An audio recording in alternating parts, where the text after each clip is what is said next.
In the preceding video, we showed some examples of hitters that did apply THT. In other words, they generated rearward acceleration of the bat as compared to some of the mechanics that didn't.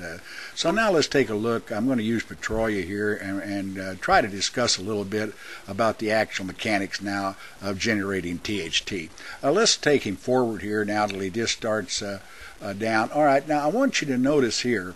First of all, let's just take the lead hand. It's highly important that we use both hands, but in this case, I just want you to take a look.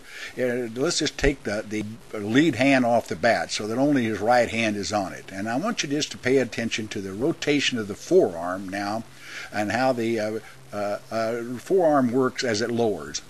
Do you see that? Do you see the bat going back right here? Notice the rolling of that forearm here. Do you see that?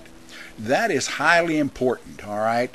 In other words, as the elbow lowers down, the forearm has got to rotate. That is applying an outward force of the thumb area going out, all right? In other words, that is the torquing action there.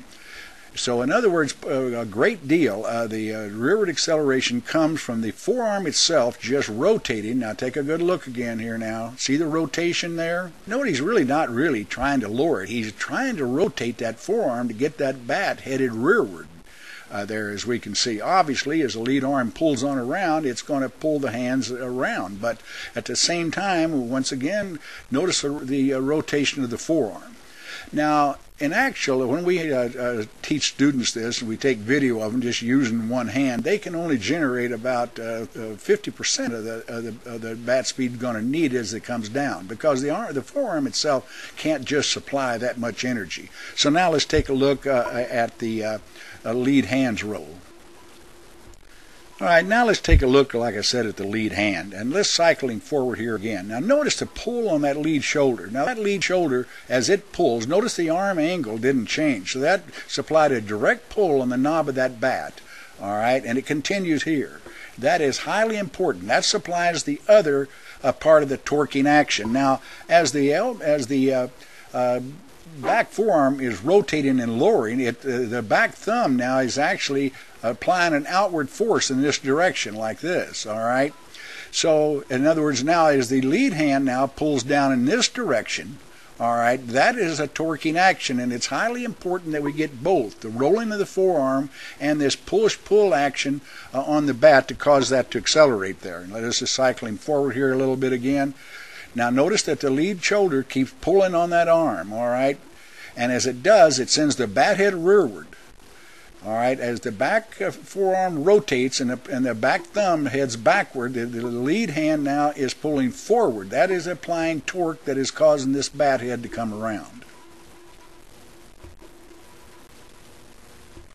Well, now let's take a look at A-Rod as he lowers his back elbow. Now watch the rotation of his back forearm as it comes down. All right, there. Notice, see how the pull of the lead shoulder pulling on the knob end while the back forearm is rotating, and that is causing now that bat to really take off rearward. All right, once again, taking him up. Watch the forearm rotate. You can tell how the hand rotates in the whole forearm just by looking at the bat. Do you see that? That's a rolling in action there. And also, like I said, from the pull of that lead side, applying this rearward torque. And that's what caused that acceleration.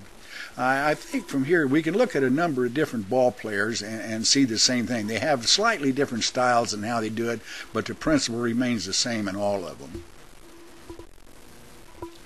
I think this side-by-side comparison can really show you the difference between a batter. Let's take a batter. Look at the batter on the right over there.